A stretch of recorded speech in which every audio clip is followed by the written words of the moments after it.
Hey there, cinephiles. My name is Benjamin Makala, and the topic of this visual essay is director Oliver Stone.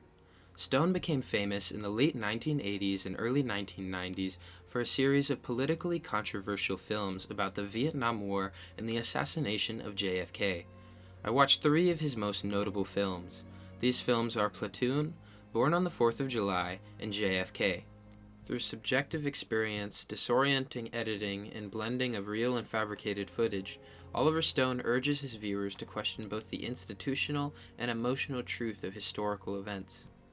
The first trademark of Stone's auteurship that I want to cover is his use of subjective point of view and reaction shots. Jeremy Carr, from Senses of Cinema, believes that Platoon distinguishes itself by its intimately subjective rendering of the sights and sounds that consume these young men. Stone's authentic recreation of their grueling perception is then accented by their physical and emotional exhaustion. I agree with this statement. An example from the film is when Stone shows the subjective point of view of the main character Chris hiding in the underbrush as Viet Cong approach. Stone cuts to Chris's face. His wide eyes show he is frightened and alert. His heartbeat backs this up. This technique is not only present in Platoon. In Born on the 4th of July, the firefight between the Viet Cong and Kovic has Ron glancing at the Viet Cong with blurry vision.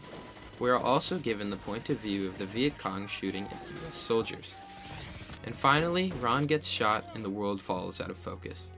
Stone's use of perspective is what allows the viewer to live vicariously through his characters. Viewers who are unable to understand these events previously are given a new lens through which they can look. Stone knows that the more perspective a person has, the closer they come to determining their own truth of the matter.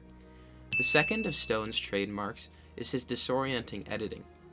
Chris Davies, from One Room with a View, states that Oliver Stone's rapid editing, use of different filters in film stock, and nonlinear storytelling give his films a kinetic erraticism that overwhelms the senses.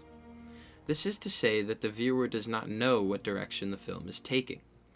I believe that this is a true statement. Stone's use of rapid editing in different film stock can be seen in JFK when Jim Garrison outlines the assassination plot of John F. Kennedy. The footage cuts between black and white, grain, blur, and depth of field.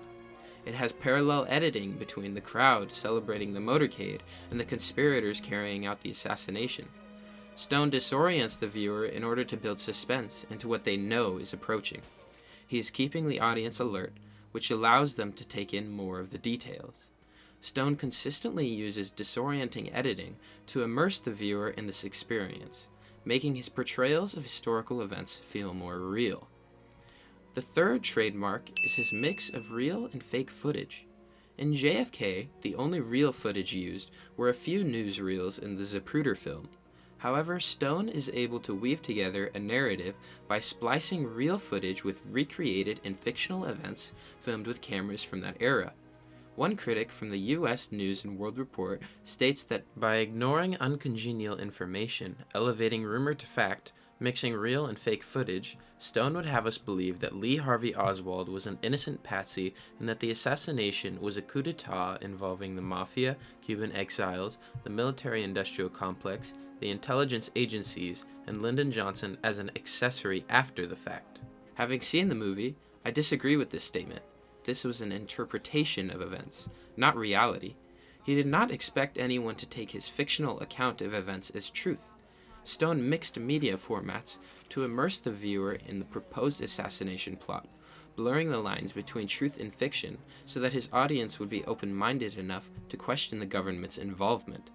He wanted the viewer to stand in the middle ground between what is told to us is true and what feels true. At that moment, Second Oswald start popping up all over Dallas where they have the mayor and the cops in their pocket. General Y flies in the assassins. In conclusion, Oliver Stone is the best director because his unconventional cinematography and controversial topics resonate with the mind and soul.